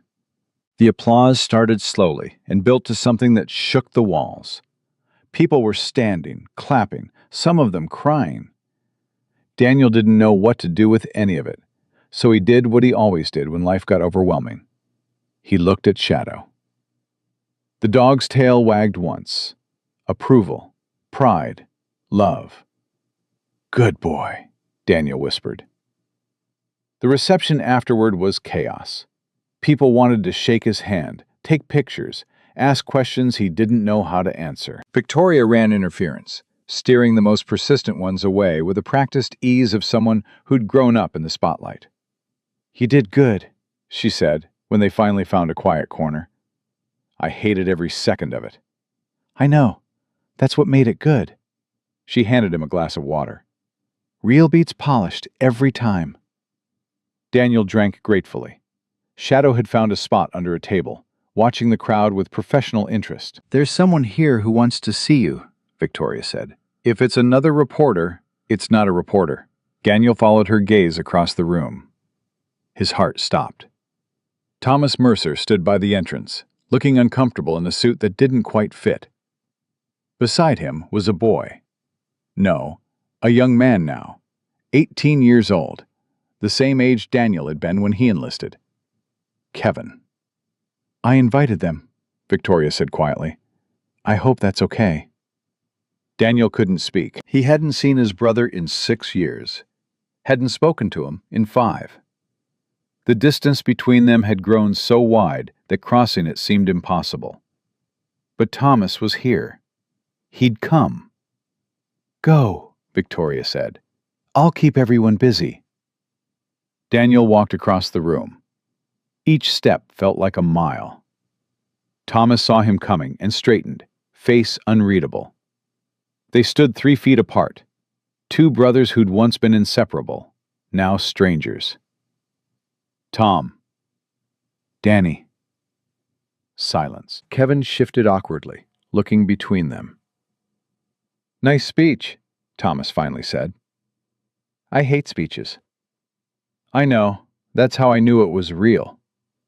Thomas's jaw tightened. I should have called. After Montana, after everything that happened, I should have... You're here now. Is that enough? Daniel thought about all the years of silence, all the things they'd never said, all the hurt they'd caused each other by simply not being present. It's a start. Thomas's composure cracked. He stepped forward, and pulled Daniel into a hug. Awkward, fierce, desperate. "I'm sorry," Thomas whispered. "I'm so sorry, Danny. I didn't know how to help you. I didn't know what to say, so I said nothing.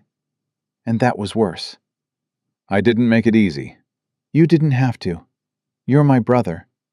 I should have tried harder." They held each other for a long moment. Daniel felt something loosen in his chest. A knot he'd carried for so long he'd forgotten it was there. Kevin cleared his throat. "This is really awkward," the boy said. "Just so you both know." Daniel laughed. A real laugh, unexpected and freeing. He released Thomas and turned to his nephew. "Last time I saw you, you were being held hostage by a billionaire's hit squad." "Yeah, that was pretty crazy," Kevin grinned. "I've been telling everyone at college. Nobody believes me." "Probably for the best." "Uncle Danny?" Kevin hesitated. "Thanks for coming for me. For not letting them—" He stopped, swallowed hard. "Just thanks. Family doesn't leave family behind." The words came out automatically. Daniel hadn't meant to say them, but the moment they left his mouth, he realized they were true. They'd always been true. He just hadn't believed them before. Thomas put a hand on Daniel's shoulder. "Mom's birthday is next month. She's been asking about you. Says she's too old to wait for her sons to stop being idiots." "She actually said that?" "She said worse. I cleaned it up." Daniel smiled. "Tell her I'll be there." "Tell her yourself. She's got a phone." Yeah, I will." Victoria appeared at his elbow.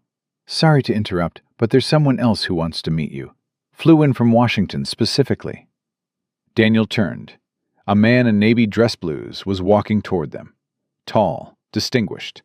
The kind of bearing that came from decades of command. Admiral James Chen, Raymond Chen's older brother. Victoria's uncle. Daniel snapped to attention automatically. "At ease, son." The Admiral's voice was warm but authoritative. "I'm not here in official capacity." "Sir?" "I wanted to thank you personally for what you did for my niece." Admiral Chen glanced at Victoria, and his expression softened with unmistakable love. "Raymond was my little brother. We had our differences. He went into business, I went into service, but I loved him. When I heard what Margaret did," his jaw tightened. "I failed him. I should have seen it, should have protected him." "You didn't fail him, sir. She fooled everyone." "She didn't fool you. I never met her until she was trying to kill me. Hard to fool someone when you're shooting at them." Admiral Chen laughed, a surprised, genuine sound. "Victoria told me you were direct. I see she wasn't exaggerating. I don't know any other way to be. That's rare these days. Most people wrap everything in politics and pleasantries." The Admiral extended his hand. "Thank you, Commander Mercer, for saving Victoria. For bringing Raymond's killer to justice. For everything." Daniel shook his hand. "I'm not a commander anymore, sir. Once a SEAL, always a SEAL. The uniform comes off. The title stays." Admiral Chen's grip was firm. "If you ever need anything at all, you call me. Consider it a standing order." "Understood, sir." The Admiral moved on to greet other guests. Victoria took his place. "I didn't know you outranked him," she said. "I don't outrank him. He's an admiral. I mean in his respect. He doesn't talk to many people like that. I saved his niece. That tends to make an impression." "You did more than save me." Victoria's hand found his. "You gave me a reason to keep fighting when I wanted to give up. You showed me that there are still good people in the world. People who do the right thing even when it costs them everything." Daniel didn't know what to say, so he said nothing. Victoria smiled. "Still not good with words?" "Getting better." "Liar." The ceremony wound down. Guests filtered out. The reporters got their quotes and their photos and their stories. Eventually, it was just Daniel, Victoria, Shadow, and the empty building that would soon be filled with hope. "Walk with me," Victoria said. They wandered through the center, their footsteps echoing on new floors. Shadow padded beside them, investigating corners, checking for threats that weren't there. "This room is for one-on-one therapy sessions," Victoria explained. "This one is for group work. Down the hall, we've got a training facility for the dogs. State of the art. You've thought of everything." I had help, a very grumpy consultant who kept telling me my ideas were impractical. They were impractical, some of them anyway. That's why I kept you around. You're impossible to impress. They reached a door at the end of the hall. Victoria hesitated. "There's one more room I want to show you." She opened the door. Inside was an office. Simple, functional, with a large desk and a window overlooking the mountains. "This is yours," Victoria said. Daniel stared. "Mine?" "Director of Veterans Outreach. I had a plaque made and everything." She pointed to the desk, where a brass nameplate read, "Daniel Mercer, Director." "It's a real job. Salary, benefits, the whole thing. You'd be in charge of designing programs, recruiting staff, making sure we actually help people instead of just throwing money at the problem." "Victoria, before you say no, hear me out." She turned to face him. "You're good at this. Not the speeches, not the ceremonies, but the actual work. You understand what veterans need because you've been there. You know how to talk to them, how to reach them, how to help them trust again." "I'm not qualified. You're the most qualified person I know. Who else has your experience? Who else has lived it?" Daniel looked around the office, at the desk, the window, the nameplate with his name. "I don't know how to do this," he said quietly. "Neither do I. We'll figure it out together." Victoria stepped closer. "Daniel, you spent 20 years serving your country. Isn't it time you let your country serve you back? Isn't it time you stopped running and started building?" "I wasn't running. I was hiding, I know. I did the same thing." She took his hands. "But we're not hiding anymore. We found each other in the darkest moment of both our lives, and we survived. That means something. That has to mean something." Shadow padded over and sat between them, looking up with those ancient, knowing eyes. "Even he thinks you should take the job," Victoria said. "He thinks everyone should take every job. He's agreeable. He's smart. There's a difference." Daniel looked at the dog, at Victoria, at the office that could be his if he was brave enough to claim it. "If I do this," he said slowly, "I have conditions. Name them. First, I'm not wearing a tie to work. Ever. Done. Second, Shadow comes with me. Every day. No exceptions. The whole building is dog-friendly. I designed it that way. Third," Daniel hesitated, "I'm not doing this alone. You have to be part of it. Not just as a donor, not just as a name on the letterhead. Actually involved." Victoria's eyes widened. "You want me to work with you?" "I want you next to me, every step of the way." He swallowed hard. "I've spent too long being alone. I don't want to be alone anymore." Victoria's face softened. "Daniel Mercer, are you asking me to be your partner?" "In the foundation, yes." "Just in the foundation?" The question hung in the air. Daniel felt his heart hammering against his ribs. "No," he admitted. "Not just the foundation." Victoria smiled, the most beautiful smile he'd ever seen. "Then yes, to all of it." She kissed him, soft, certain, full of promise. Shadow barked once, not an alert bark, not a warning bark, a happy bark. The bark of a dog who knew something good was happening. When they finally pulled apart, Victoria was laughing. "He approves. He has good taste. He found me, didn't he?" "Yeah." Daniel looked at his dog, at this woman, at the life he'd never dared to imagine. "Yeah, He did. 6 months later, the Shadow Project opened its doors. The first class of veterans arrived on a Tuesday morning, 12 men and women, each carrying wounds that couldn't be seen. Daniel met them in the lobby, Shadow at his side. "Welcome to the Shadow Project. My name's Daniel. This is Shadow. He's the reason any of this exists." One of the veterans, a young woman with a prosthetic leg and haunted eyes, knelt to pet the dog. "He's beautiful.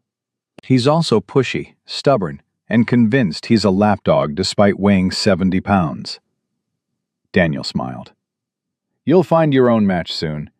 A dog that's pushy and stubborn in exactly the ways you need." The program was intensive. 8 weeks of training, bonding, and therapy. By the end, each veteran would have a service dog and the skills to work with them.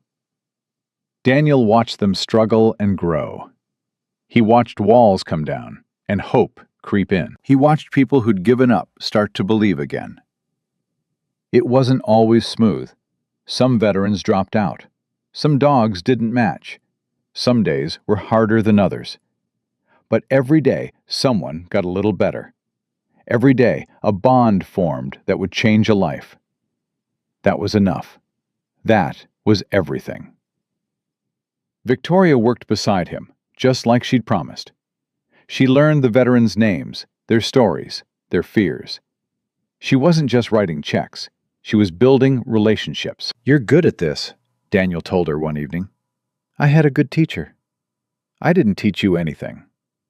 You taught me that helping people isn't about money. It's about showing up."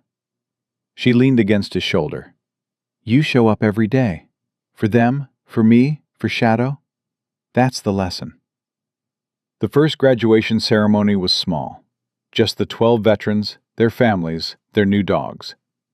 Daniel gave another speech. This time, he'd practiced. 6 months ago, you walked through those doors carrying weight you didn't think you could put down. Today, you're walking out with a partner who will help you carry it. He looked at each of them in turn. These dogs won't fix everything. They can't erase the past or heal every wound. But they'll be there. Every nightmare, every flashback, every bad day, they'll be there. That's what matters. That's what saves lives. The woman with the prosthetic leg, her name was Maria, Daniel had learned, stood with her new dog, a black lab named Phoenix. "Thank you," she said, voice shaking, "for seeing us, for believing we were worth saving. You were always worth saving. You just needed someone to remind you." After the ceremony, Daniel found a quiet corner and sat with Shadow.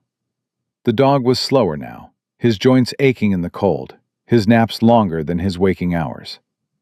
"We're getting old, boy." Shadow's tail wagged weakly. "But we did good, didn't we? We built something that matters." The dog licked his hand once. "I'm going to lose you someday. I know that. I've known it for a while." Daniel's voice cracked. "But I want you to know, you saved me. Before Victoria, before any of this, you were the only thing keeping me alive. And I never thanked you properly."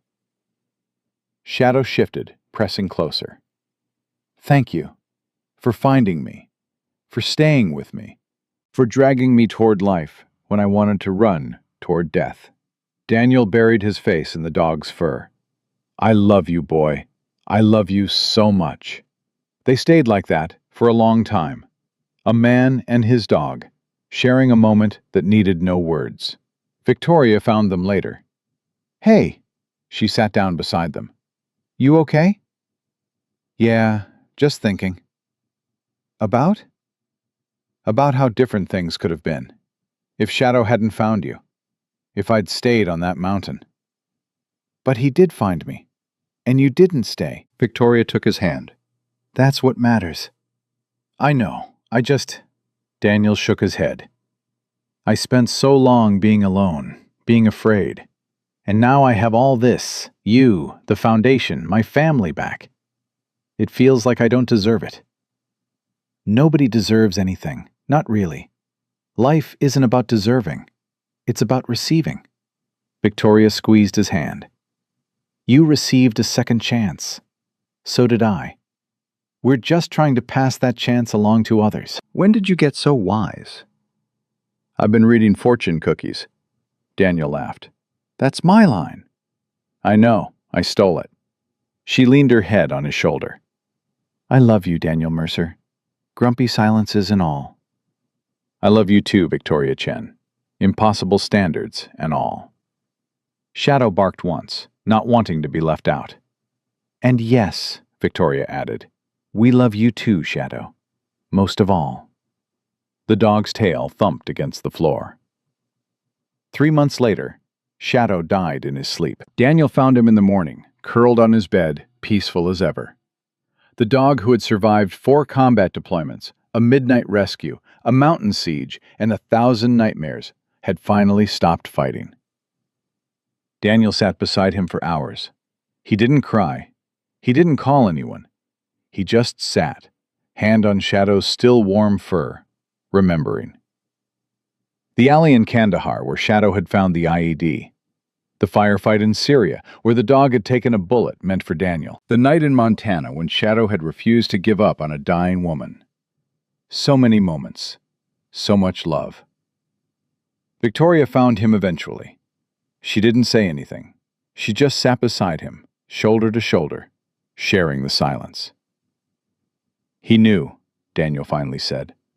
At the end, he knew it was time. How do you know? Because he looked at me, last night before I went to bed. He looked at me the way he did when we were heading into combat, like he was saying goodbye. I'm so sorry, Daniel. Don't be. He lived a good life, a meaningful life. He saved more people than I can count. Daniel's voice broke. He saved me. They buried Shadow on the ranch, under the oak tree where he used to watch for threats. Daniel made a marker from stone, nothing fancy, just the dog's name and the years he'd lived. But then Victoria added something else. A small plaque that read, "The first Shadow, the one who started it all." Seems right, she said. He deserves to be remembered. He'll be remembered. Every dog we train, every veteran we help, that's his legacy. Then he'll never really be gone. Daniel touched the grave marker. No, he won't. 2 years after Shadow's death, the Shadow Project had chapters in 12 cities. Over 500 veterans had been matched with service dogs. The suicide rate among their graduates was 90% lower than the national average. Daniel didn't run the whole thing anymore. He'd trained others, built a team, learned to delegate. But he still spent his days at the Montana facility, working with veterans, training dogs, doing the hands-on work that gave his life meaning. Victoria had become one of the most influential philanthropists in the country. The Chen Foundation had expanded into housing, job training, mental health services. She was constantly traveling, constantly working, constantly trying to do more. But she always came home, to the ranch, to Daniel. They married on a spring afternoon under the oak tree where Shadow was buried. Kevin was the best man. Thomas gave a toast that made everyone laugh and cry. Admiral Chen walked Victoria down the aisle. I'm not good at marriage vows, Daniel said when it was his turn to speak. So I'll keep this simple. Victoria Chen, you walked into my life bleeding and desperate and changed everything. You showed me that isolation isn't healing. You showed me that walls that keep pain out also keep life out. He took her hands. I don't know what the future holds. I don't know if I'll ever be fully healed, or if you'll ever stop working 80-hour weeks, or if we'll figure out how to live together without driving each other crazy. Victoria laughed through tears. But I know this. Whatever comes, I want to face it with you, not alone, not hiding. Together. He slipped the ring onto her finger. So that's my vow. I'm choosing you, today and every day, for the rest of my life.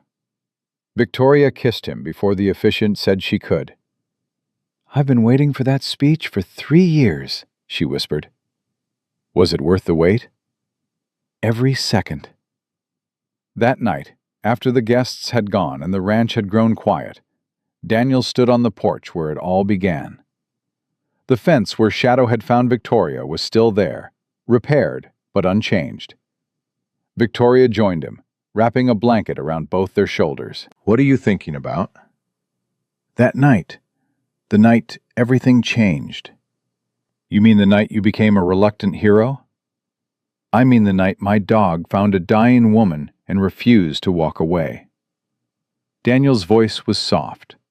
Sometimes I wonder what would have happened if I'd ignored him, if I'd gone back inside and pretended I hadn't seen anything. You would have died on this mountain, alone and forgotten. Probably. But you didn't. You followed Shadow. You saved me. And everything after that, the foundation, the veterans we've helped, us, all of it grew from that one moment. Daniel nodded slowly. One decision. That's all it took. That's how it always works. One decision, one act of courage, one moment where you choose something other than fear. Victoria leaned against him. You taught me that. I thought Shadow taught you that. Shadow started it. You finished it. They stood together in comfortable silence, watching the stars wheel overhead. The same stars Daniel had watched alone for 3 years. They looked different now. Less cold. Less distant. I got a call from the Pentagon today, he said. Good news? They want to expand the Shadow Project to active duty military, pre-deployment bonding, post-deployment support. They're talking about funding a pilot program at Fort Bragg. That's huge, Daniel. I know. It's also terrifying. Why? Because it means more responsibility, more visibility, more chances to fail. Victoria turned to face him. It also means more people helped, more lives saved, more purpose. I know. That's why I said yes. You already said yes? I said I'd think about it. Then I thought about it for 30 seconds and called them back. Daniel smiled. I'm learning to say yes to things. Slowly. Very slowly. Some of us need more time than others. Victoria laughed and kissed his cheek. Come inside. It's cold out here. In a minute. I want to stay a little longer. She nodded and went inside. Daniel remained on the porch, alone with his thoughts and his memories. He thought about Shadow, about the dog who'd found him at his worst and loved him anyway, about the bond that had carried them through war and peace and everything in between. He thought about Victoria, about the woman who'd crashed into his life, bleeding and desperate, and refused to give up, about the love they'd built from wreckage and pain and stubborn hope. He thought about the veterans he'd helped, the ones who'd arrived broken and left standing, the dogs who'd given them reasons to keep going. He thought about Thomas and Kevin, the family he'd almost lost and somehow found again. He thought about everything he'd been given, everything he'd built, everything he'd become. A sound broke the silence, soft, tentative, a whine from somewhere near the fence. Daniel's heart stopped. He walked toward the sound. His flashlight cut through the darkness until it found the source. A dog. Young, maybe 2 years old. German Shepherd, tan gold and black coat. It was huddled against the fence, shivering, eyes wide with fear. No collar, no tags. Abandoned or lost. Daniel crouched down, moved slowly, spoke softly. Hey there. It's okay. You're safe now. The dog whined again, but didn't run. Daniel extended his hand. The dog sniffed it carefully. Then, slowly, pressed its head against his palm. You're okay, Daniel whispered. I've got you. He picked up the dog. It weighed almost nothing, starved and exhausted, and carried it toward the house. Victoria met him at the door. Daniel, what? Oh my God. Found him at the fence. Same spot where Shadow found you. Victoria's eyes filled with tears. That's not possible. I know, but here he is. They cleaned the dog, fed him, made him comfortable by the fire. He fell asleep almost immediately, exhausted from whatever journey had brought him here. Daniel sat beside him, watching him breathe. What are you going to name him? Victoria asked. Daniel thought about it. About Shadow. About endings and beginnings. About the way life had a habit of giving you exactly what you needed, exactly when you needed it. Hope, he said. I'm going to name him Hope. Victoria smiled through tears. That's perfect. It's what Shadow gave me. It's what we try to give every veteran who walks through our doors. It's what you gave me when I thought I had nothing left. Daniel looked at the sleeping dog, at his wife, at the life he'd built from the ashes of everything he'd lost. Hope is what keeps us going, he said. Even when everything seems impossible. Even when the darkness feels like it will never end. Hope is what drags us toward the light. He thought about the fence where it all began, the night Shadow found a dying woman and refused to walk away. One decision, one act of courage, one moment of hope. That's all it took to change everything. If you're watching this today, wherever you are, whatever you're carrying, I want you to know something. You are not alone. There is always someone who will find you in the darkness. Someone who will refuse to walk away. Someone who will drag you toward life even when you're running toward death. It might be a friend. It might be a stranger. It might be a dog who shows up at your fence on the coldest night of the year. But they're coming. They're always coming. You just have to hold on long enough for them to find you. Where are you watching from today? Drop your city in the comments. Share this story with someone who needs to hear it. And remember, no matter how deep the darkness, no matter how heavy the burden, no matter how alone you feel, hope always finds a way. It always finds a way. The end.